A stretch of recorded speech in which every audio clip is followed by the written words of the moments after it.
Hello and welcome back to the Fin to the Woods podcast with me, Finian Hackett. I hope you're all doing okay. We're back for another episode, rounding up all that's been going on in the world of theatre and what I've been up to as well. It's been quite a busy week for me theatrically. I saw 2 shows on Saturday just gone, and I know that doesn't sound like a lot, but I haven't been able to get up to London as much as I'd like to recently, so it was a very busy day because I saw both in the same day, and both very fun, very campy shows that I'm going to do a full deep dive review of in just a moment. We've also got all the latest news from all the new productions that have been announced in this past week, some rumours as well of things that could be coming to Broadway, and also remembering some of the people we've lost in the last week as well.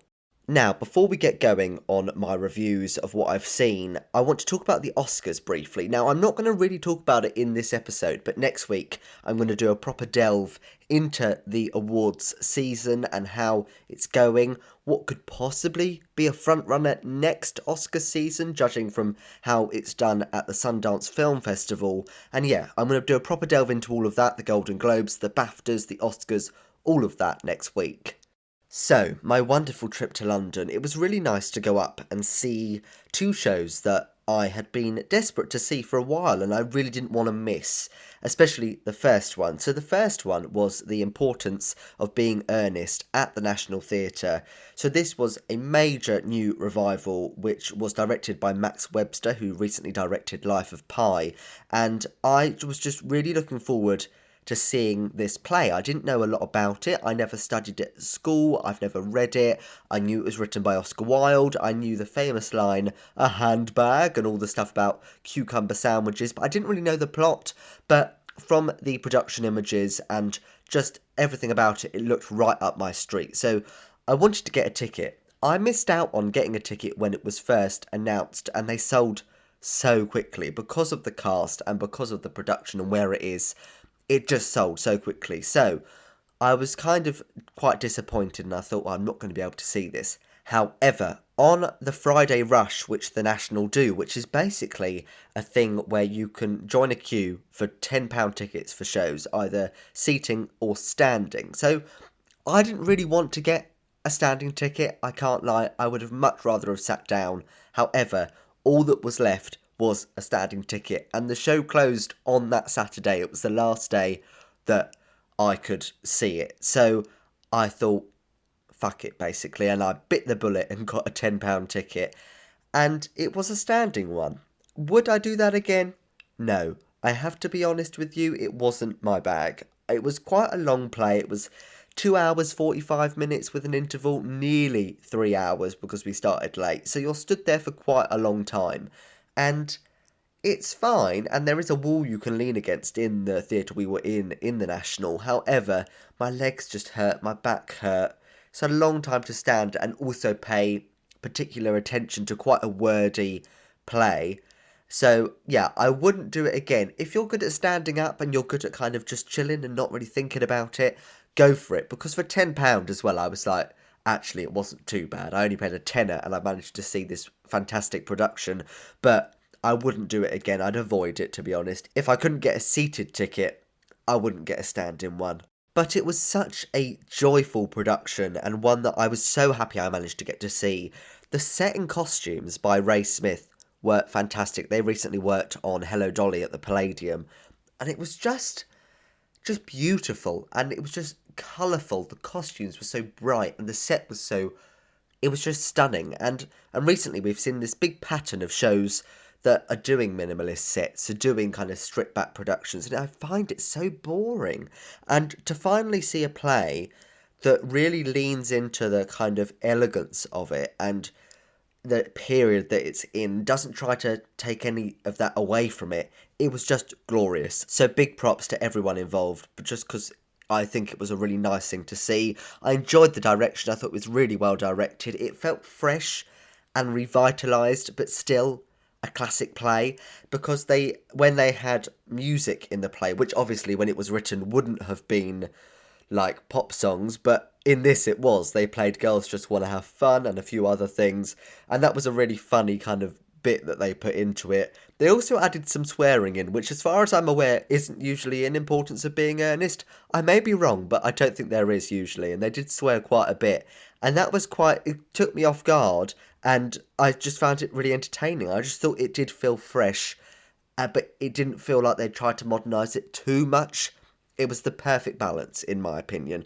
Brilliant performances by Hugh Skinner and Ncuti Gatwa, who played the two male leads in the production. Just brilliant actors, especially Hugh Skinner. I hope he gets some Olivier nods for his performance. I hope this production does, to be honest.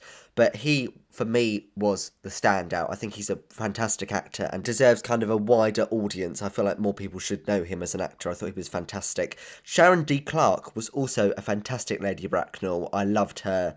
She's just got this power on stage and this kind of energy where you just watch her. She does command the stage and you can't take your eyes off her. I think she hasn't got a lot to do in this play. It's kind of very much a supporting character in the play, but her scenes are scene stealers. Her character is a scene stealer. So, yeah, really, really good to see her on stage. I can't think if I've seen her before in anything, Sharon D. Clarke. I don't think I have. I may be wrong, but I really like her. But as I said, this was the last performance, so it was really busy and it was kind of sold out, I think, as far as I'm aware. There were so many of us standing at the back in those standing tickets. I thought it would only be about 10 people, but it must have been about 30, so it was really busy. But yes, so it closed. However, it's being broadcast in cinemas on the 20th of February, so if you get a chance, do go and see it. This is fairly unusual, I guess, because usually the National do NT Live when they do a screening of the play while it's being performed that very moment, but this time they've recorded it professionally beforehand to then release, which I don't know why they've done that. I'm not too sure, but still, it's good that it was filmed and it's being released. So if you get the chance, do go and see it. I wish I there's part of me that in a way wishes that I'd waited and just gone to see it in the cinema, not because I didn't enjoy seeing it in person, because I did, just for my back and my legs, because then I can sit in a nice comfy cinema seat and enjoy the play, go for a wee whenever, so that maybe would be a benefit of going to see it at the cinema. But yeah, really glad I've ticked that off the list and that I managed to see it just before it closed. So on the way up to London that day, I was trying to get Today rush tickets, and I wasn't having much luck because sometimes, especially on a Saturday, they're quite hard to come by. And there were a few shows on my list that I really wanted to see. Benjamin Button, I really want to see that. Titanique, I really want to see, and a few others. Devil Wears Prada, I really want to see as well, but it's very expensive and very busy. So well done to them because it's selling out pretty much every show. But yes, I wasn't having much luck. But then after about an hour, Titanique released more tickets, so I quickly got one in the dress circle for the evening, and I am so happy I did. I didn't know what to expect with this show. Obviously, I knew it was about Titanic and based upon the James Cameron film, and I knew that somehow Celine Dion was involved in it and it used Celine Dion's music, but apart from that, I didn't know much. I knew it was funny, and that's what I wanted to see. After seeing some pretty miserable productions, like The Tempest and Electra, ones that didn't really float my boat, I just wanted to see two shows that day that would be fun and make me laugh, and both of them did. And basically, the plot for Titanique is they're in a Titanic museum, and then basically Celine Dion appears and was like, I was on the Titanic, and I'm now going to kind of tell you the story of it in 100 minutes. And that's kind of it. It's a very loose plot, but then they follow the story of Titanic, and it's just so stupid and off the wall and silly and funny and camp and very gay. It's just so entertaining. I didn't expect to enjoy it as much as I did. I thought that kind of thing where it's all a bit stupid and silly isn't usually up my street, but it was so clever, and the amount of references to just all these kind of pop culture things that they slid in just really made me laugh. And also the usage of the Celine Dion songs throughout. Again, just it's really clever, and I think that's what I appreciated was the cleverness of the writing. Obviously, it's kind of been changed a bit as well because it's been running off Broadway for quite a while now, but there were lots of references in this production to British things, and that does help make the production more enjoyable. So I imagine there's quite a lot of rewriting going on between the two productions, and it was so up to date. The references were so current, and yes, it did only open a month ago, but it didn't feel stale. It didn't feel like they were kind of hanging on to other things. It was very entertaining. As I said, only an 100-minute show, so literally no interval, and you went straight through. I love a show like that, especially in the evening, because you're done by, 9:15-ish, and then you can just go home. You can go back to your hotel, go home, whatever you're doing, and that was great.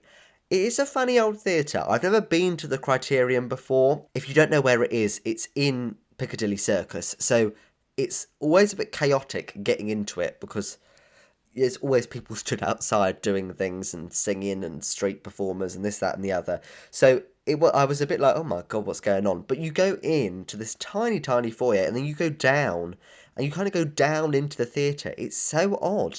Really weird layout. And I was sat in the back row of the dress, and it's a tiny venue, seats under 500 people. It's really small. The upper circle only has about 3 rows of seats. It's tiny, tiny, tiny. So I was back row of the dress, but still quite close to the stage. And the only issue is there's quite a lot of pillars in the auditorium. Luckily, it didn't really affect me, but I can imagine most seats are affected by them. And also, whenever anyone was performing kind of downstage right or lower down on the floor, I couldn't see them at all, which was a bit of a shame. But to be honest, for 30 quid in a rush ticket, I wasn't going to complain. I could still see and hear everything pretty much the whole time. But yeah, funny old theatre. I'd never been there. Really kind of weird mix of modern and old inside as well. Very bizarre. The cast were incredible, both vocally and comedically, and I think that's why it works so well for me, is because there was such a good balance between the stupidity and the jokes and kind of hitting every mark with that, but also vocally it being extremely impressive. You had the likes of Rob Houchen, who are just, insane voices. Lauren Drew, who usually plays Celine Dion, wasn't on this performance. I had her understudy Christina Walls, who's done it off-Broadway, and she was fantastic, and always think it's good to champion understudies, because without them, theatre wouldn't work, and we wouldn't have an industry, and I wouldn't be doing this podcast, because they keep shows running and keep shows open, and it's a bloody hard job to do. So props to her, because she was fantastic. Also, Jordan Luke Gage, I really loved him as Cal. Fantastic voice. Same with Charlotte Wakefield. Just everyone in that show was great, and I loved them all, and I was just really blown away. And it was just fun. If you're looking for a fun night out with friends, we can go for a drink beforehand, not get really drunk though, and just have a good old time and have a laugh, and just kind of see people get the piss taken out of them, and it's just fab. And I mean, Leighton Williams dresses up as Tina Turner, who is the iceberg. It's so bizarre, but works. It works. It's currently booking till June, and I think it will probably extend, to be honest, because it's a small venue, and I would go again. I would go again with friends, because I did go by myself, and there's part of it that you want to experience with other people and your friends around you. And yeah, so I would really recommend that, and yeah, try and book that if you can, and also try and see Importance of Being Earnest in the cinema. 2 really good shows, and just 2 really fun, entertaining productions.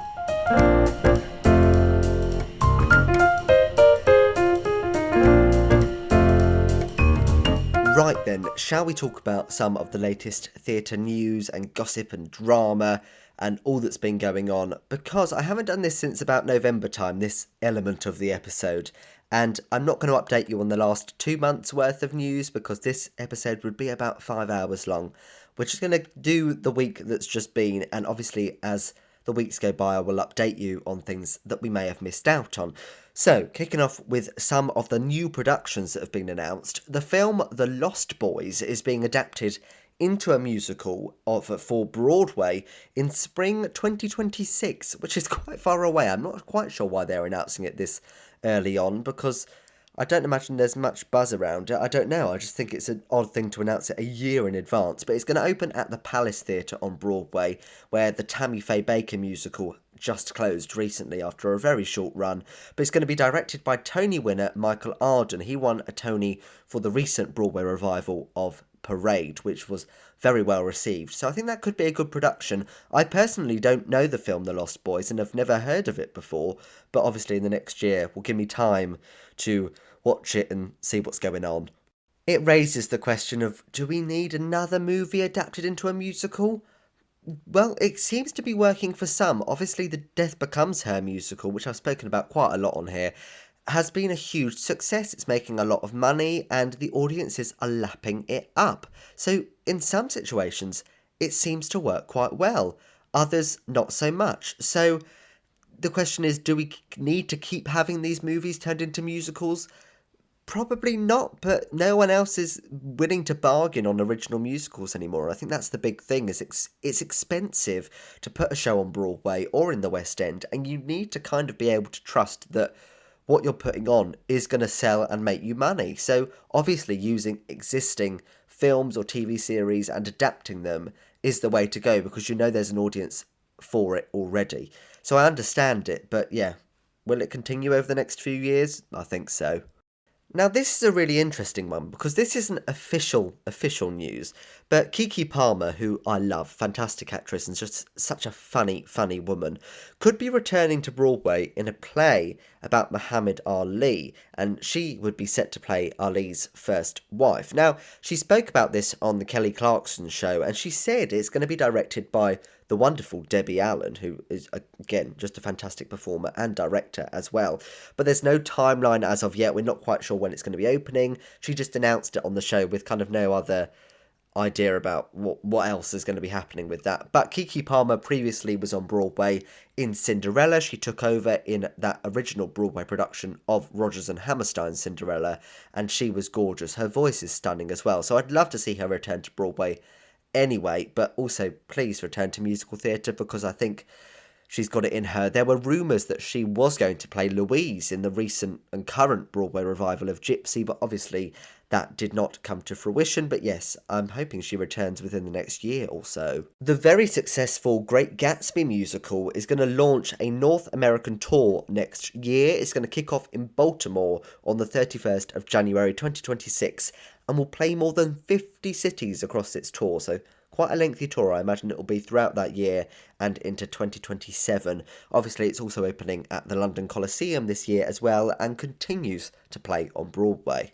Jack Lowden and Martin Freeman are going to lead the West End premiere of The Fifth Step by David Ireland. So this was first seen last year at the Edinburgh Festival, but it's going to play in the West End at Soho Place from the 10th of May to the 26th of July. Two great actors as well, and a venue I've never been to still. I'm waiting to go and see something at Soho Place. There's that new play on at the moment that's meant to be very good, about climate change, that I'm tempted to go and see.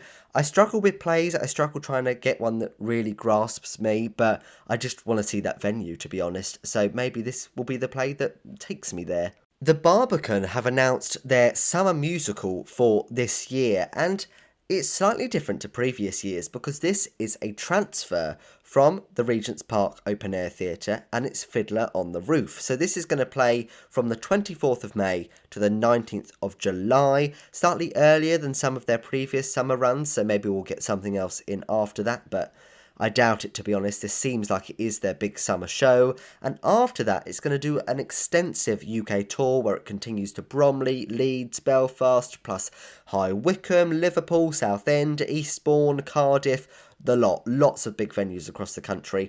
I've yet to see Fiddler on the Roof on stage in a professional aspect. I've seen it done locally, but I've never seen it done professionally, and I missed out on that production in Regent's Park. And it was meant to be stunning. I remember the set, and it was kind of looked like a big book or something, and it was just looked beautiful. So I'm definitely going to go and catch that, and fingers crossed it will be on rush tickets, because otherwise the Barbican can be quite expensive.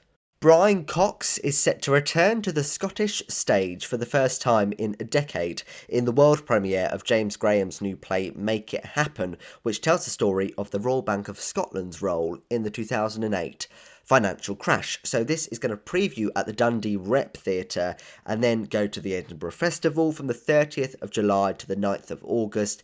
And I imagine with Brian Cox and a new play by James Graham, it will transfer to the West End at some point either next year or the year after. He is a great playwright, James Graham, and Brian Cox is a fantastic actor, so I think it's a great pairing. And James Graham always seems to find really interesting kind of niche moments in British kind of history, usually fairly modern history, that just make really entertaining plays and really entertaining stories. So I'm always interested by his work. I recently binged watched his TV series Sherwood, which is on BBC here in the UK, and I loved it. It's a proper great kind of gritty crime drama set in Nottingham, and it's a bit like Happy Valley. I think that's the best way I can describe it. It's that kind of normal people and their lives, and then there's just chaos all the time, but just a fantastic group of actors in it, and his writing is great. So if you've not seen that, watch Sherwood. I would highly recommend it. The Addams Family is going to embark on a very, very, very short UK tour, 4 venues only this summer. It's going to go to the Birmingham Hippodrome, then the Leicester Curve, then the Lowry in Salford, and then the Marlow in Canterbury. I don't know why it's only 4 dates, and by the sounds of it, it's not going to get any longer. It's just those 4 dates, unless they've got someone really famous in it, and it's just going to be like a limited time to see them in it. That's what I'm hoping for. I doubt we'll get that, but yeah, so if you want to catch the Addams Family, if you haven't seen it on the countless other times it's been around the UK in the last few years, now's your chance. And another UK tour announced, quite different, is To Kill a Mockingbird, which will tour the UK from the end of this year. It opens in Leeds from the 8th of September to the 4th of October, before going to Glasgow, Cardiff, Dublin, Plymouth, Birmingham, Liverpool, all the usual suspects. And this was in the West End a couple of years ago and was very well received, and also did very well on Broadway as well.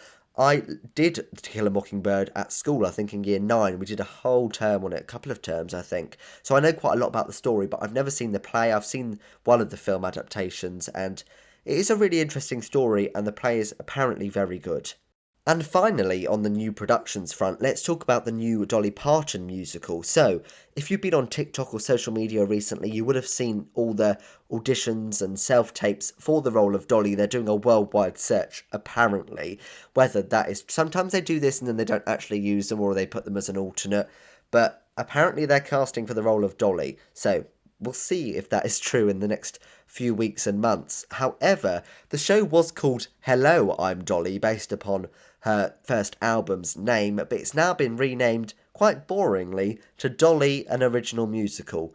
I think Hello, I'm Dolly was more clever and funny, especially when it's very similar to Hello, Dolly, another Broadway musical. I think it was quite clever to do that for her first Broadway show about her life.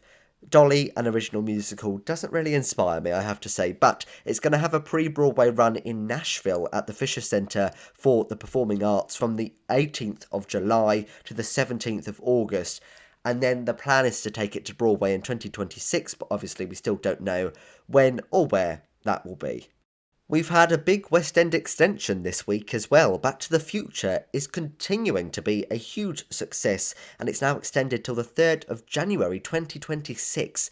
It's been such a smash hit here in the UK. It just closed on Broadway literally about a week and a half, 2 weeks ago, and ran for significantly less than it's doing over here, but it just continues to sell. And they've literally extended it for a year already. It's like Wicked. It's just selling so well. But again, like I said, it was an existing film that everyone loved, and luckily the musical is quite entertaining. But if you're a tourist or if you're coming to London, you're going to probably want to see something that you know you're going to enjoy, so of course you're going to go and see Back to the Future, and that is why it's selling so well. But yeah, big congrats to everyone involved, because it's been a huge smash hit. But unfortunately, as always, there are some closures as well. Actually, only one this week, and that is the Broadway bio musical of Louis Armstrong's life, A Wonderful World, which will play its final performance on the 23rd of Feb.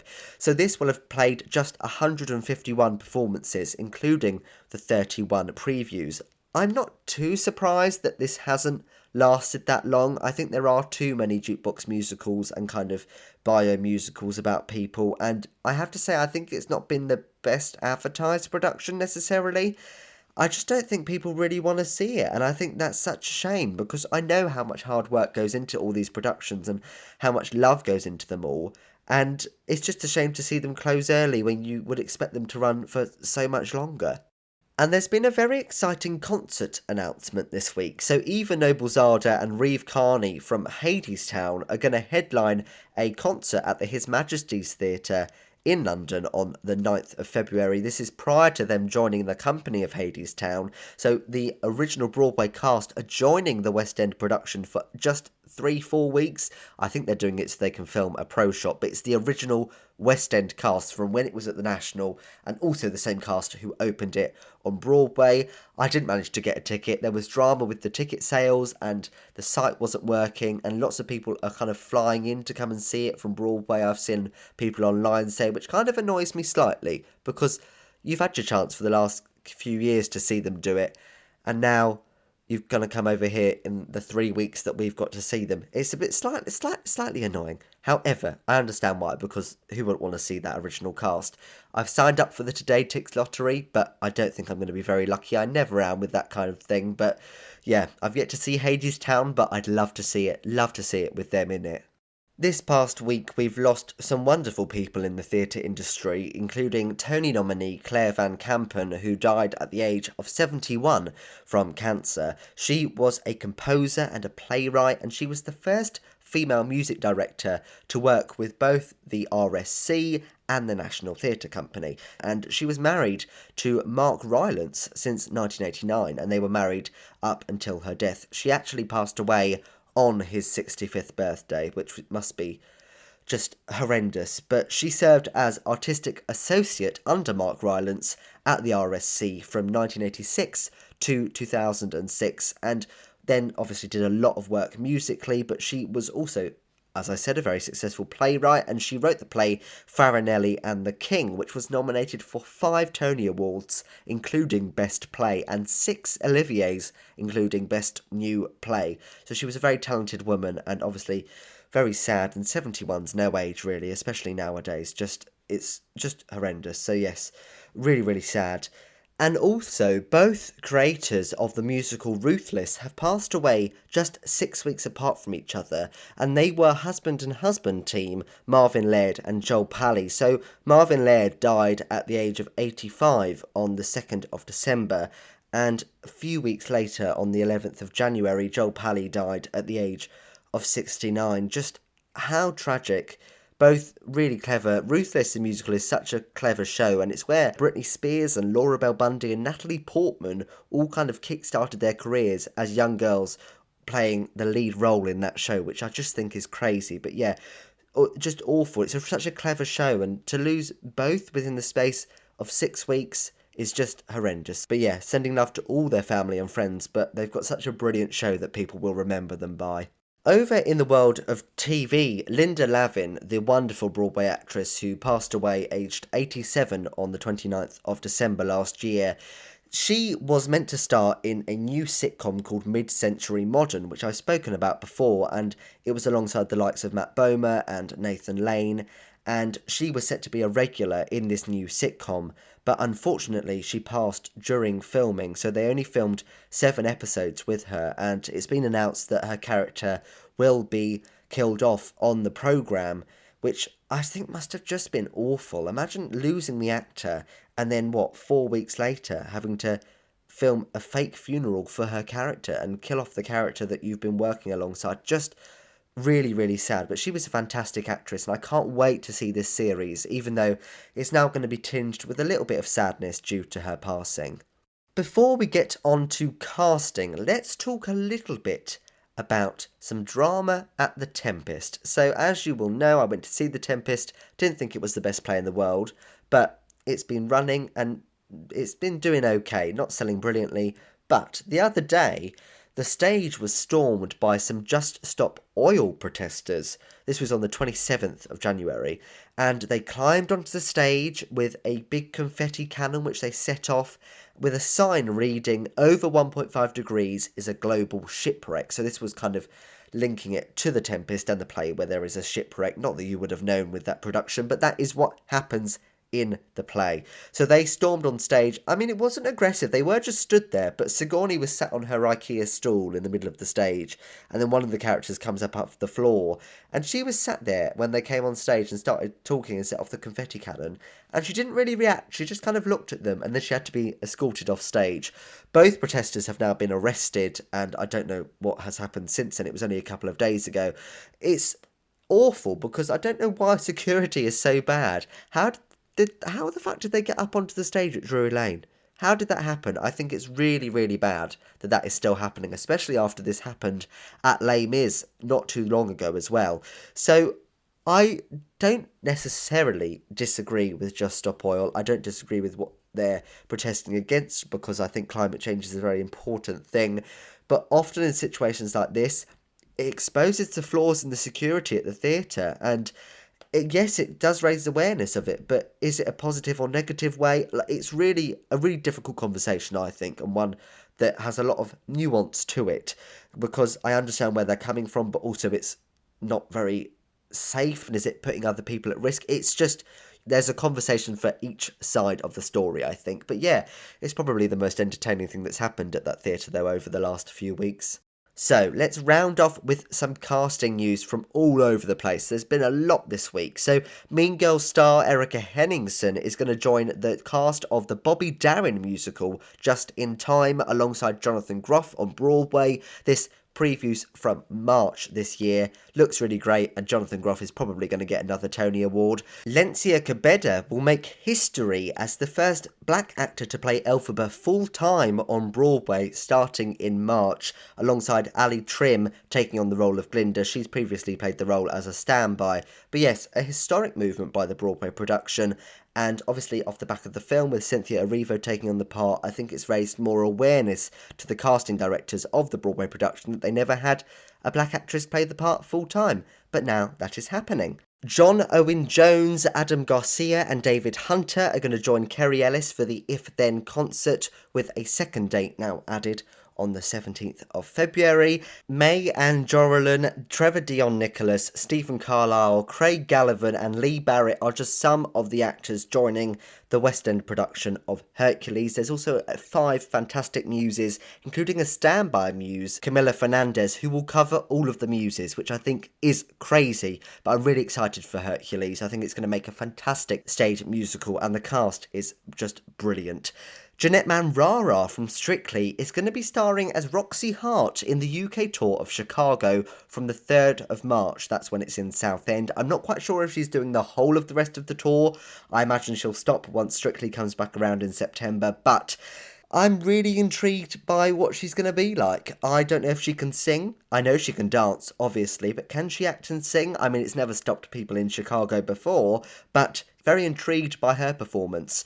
Liz Gillies and Milo Manheim are the new Audrey and Seymour in the off-Broadway Little Shop of Horrors from the 25th of Feb. Many of you will know Liz Gillies for being in Victorious, but also being in 13, the musical, alongside Ariana Grande. And yeah, she's a fantastic performer, and I think she'll make a brilliant Audrey. The Tina Tour here in the UK has announced its casting, including 2 of my friends, Isaac and Georgia. I'm so happy for them. I'm really excited to go and see them in that. Sutton Foster, Joy Woods, Ben Platt and Rachel Zegler are going to join Trisha Paytas for her big Broadway Dream, which is a one-night show at the St James on the 3rd of Feb, with the proceeds going to the Entertainment Community Fund. There's been a lot of backlash against Trisha Paytas doing this, because she is kind of a slightly controversial kind of media star, but this whole thing is for charity, and she loves Broadway and she knows what she's talking about, so I think it's a really great thing. But yeah, that is the majority of the casting news from this last week. Next week on the podcast, I'm going to take you through the Theatres Trust at-risk register, which is a list of theatres released every year that are basically under threat. And this year there are 44, but I'm going to take you through that. I'm going to talk about that a bit more. And also, of course, we're going to talk about the Oscars and awards season, as well as the announcement from the RSC about their whole new season, including a very exciting new Roald Dahl adaptation. Thank you so much for listening. Don't forget to leave a review or a rating wherever you may listen to the podcast. It really helps get it out there. Leave some comments on the podcast. Email me at finchofthewoods@gmail.com if there's anything you would like to see featured on the podcast, or any questions that you would like answered. But yes, I will speak to you once more next week.